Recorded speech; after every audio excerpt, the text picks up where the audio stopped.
Now, growing up in an environment, I mean, definitely, just tough, tragic thing. And children shouldn't ever have to experience that, let alone anyone. But sometimes out of these things, man, it births talents, it births resilience, things of that nature. Like music, like at what point in time did you start realizing that you had this gift? I've always had a natural passion for music, just growing up and being in church and Mm. singing in Bible school, singing in church, school choir and stuff like that.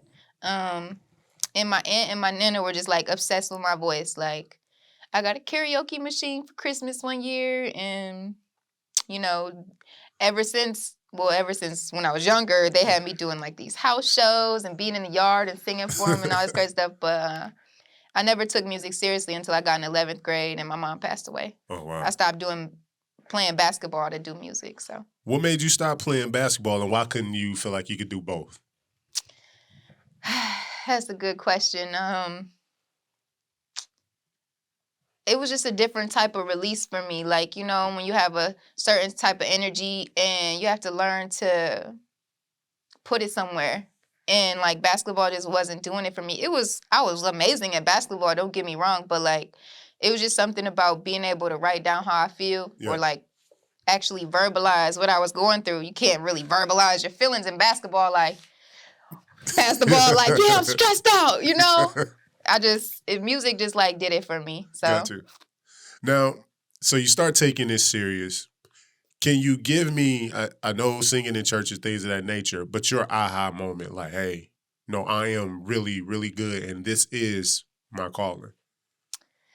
hmm. I'll never forget the time I cried.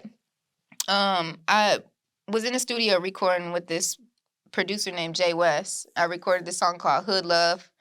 And it was just the first time I heard myself sounding how I sounded. And like, it was just a group of us in the basement listening to the song, and everybody was turned up to the song. And like, I just, I broke down crying. Like, this is like it for me. In that moment, I knew it was time for me to take what I was doing seriously. And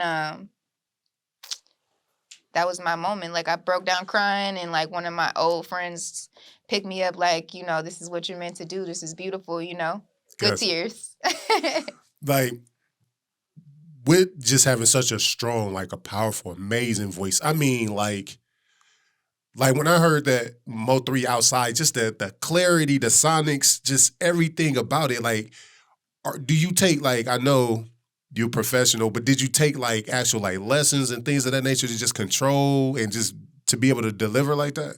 I actually did take vocal lessons. Brandon from Star Factory out here in Detroit. Okay. I took some classes with him for a while, and it actually developed me, in a very good way. My stage presence, how I can sing and everything.